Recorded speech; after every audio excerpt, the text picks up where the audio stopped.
Share ko lang yung experience ko. Kumain ako sa Diwata Paris Overload. Kasi may napanood akong video na naman. So, parang gusto ko na namang maggawa ng reaction video. Ayun, so, pagkapasok ko doon, pumila ako. Sabi, hiwalay yung chicken at saka Paris Overload. Hindi naman siya hiwalay. And then, naghanap ako ng palikuran. May isa akong video, short video na hinahanap ko yung palikuran. Siyempre, pag ganyan, nakainan, dapat may palikuran. So, hinahanap ko yung CR. Pero hindi naman talaga ako, gagamit. Nagbibiro lang ako noon. Ang sabi sa video ko, nag-comment, na hindi naman yan taiyan, kainan yan. Biro ko lang yun na masama pa.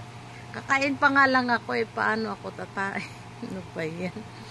Tapos, syempre, nahanap ko, curious lang ako kung merong CR. Kasi di ba yung mga ganyang kainan, kumbaga karinderya, parang karinderya din yan, di ba? Kasi malaki nga lang. Usually sa mga karinderya, di ba walang CR? O, di, syempre, curious ako, hinanap ko yung CR.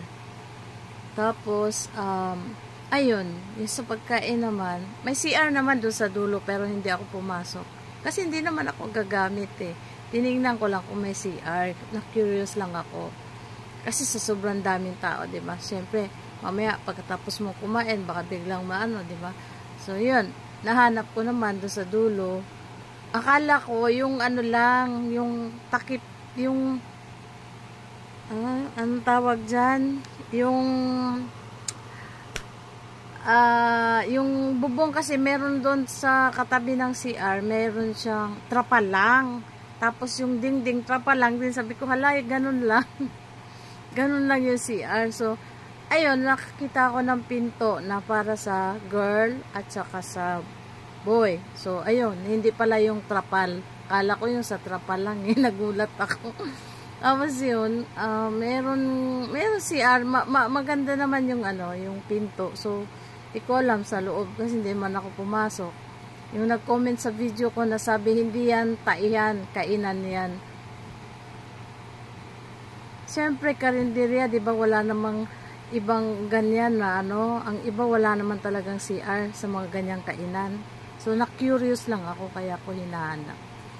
And then, ayun, sa pagkain naman tayo, yung sa lechong kawali, crunchy siya, pero yung timplada niya, natabangan ako kasi mataas yung ko. So, naghanap ako ng toyo. Ayun, hindi naman ayoko naman yung may sabaw, kasi hindi ako kumakain ng beef. Beef yung sabaw. So, hindi ako nagsabaw. So, ang ginawa ko, toyo lang at saka yung lechong kawali. Kasi may napanood ako na video na wala daw kalamansi. Kasi yung pares may kalamansi. Dahil hindi ko alam yung pares kasi hindi naman ako kumakain kasi nga beef nga yung pares usually, di ba? Hindi ako kumakain ng beef. So napanood ko, sabi kulang ng kalamansi. So ayun, naalala ko na kasi daw yung ibang vlogger, hindi nagsasabi ng totoo. Ayun, ako ngayon, nagsasabi ako ng totoo. Yung lechong kawali, matabang siya, pero crunchy yung balat. As in, crunchy talaga siya, tumutunog. Tapos, naghanap ako ng toyo. So, thanks God, may toyo naman. Kaya, yun, sumarap na. Masarap naman siya. Siyempre, may toyo na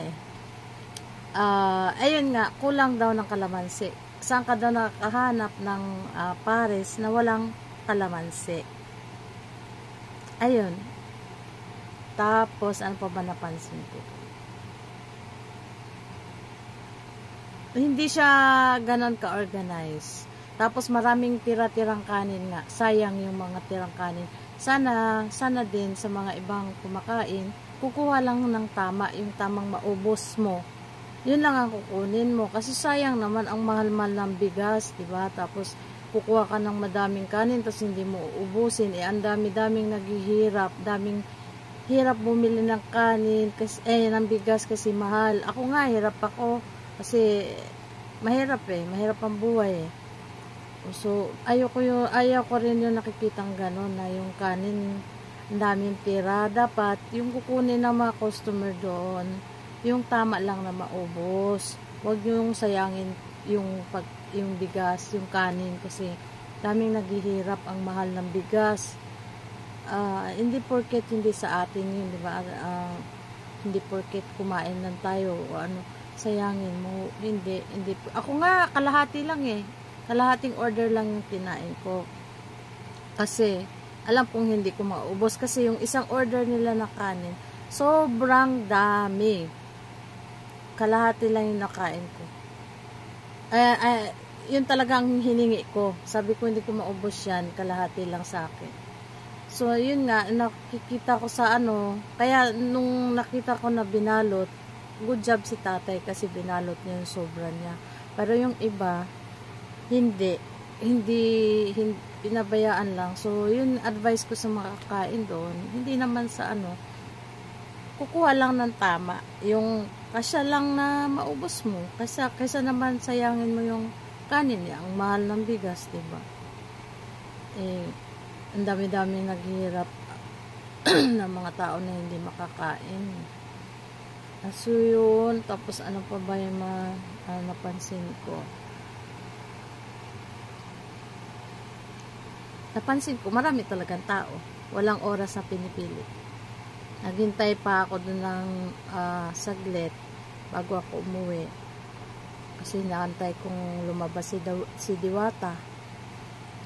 Di naman wala naman doon. Tinanong ko yung staff, wala naman daw doon. Kaya, ayun, nagpahinga lang ako ng isang oras. At, nakita ko yun, yung may Amerikanong pumila, may pulis na kumain, may attorney na kumain. Kasi nakausap ko, tapos, yun, mga opisina kumakain doon. Marami talagang kumakain kasi nga, mura na siya. So, sana wag naman sayangin yung kanin, guys. Kukuha lang kayo yung tamang maubos nyo lang. Ayun lang po. Maraming salamat. Sa susunod ko palang punta doon, chicken naman yung titikman ko. Kasi hindi ko pa natikman. So, yun. Thank you for watching.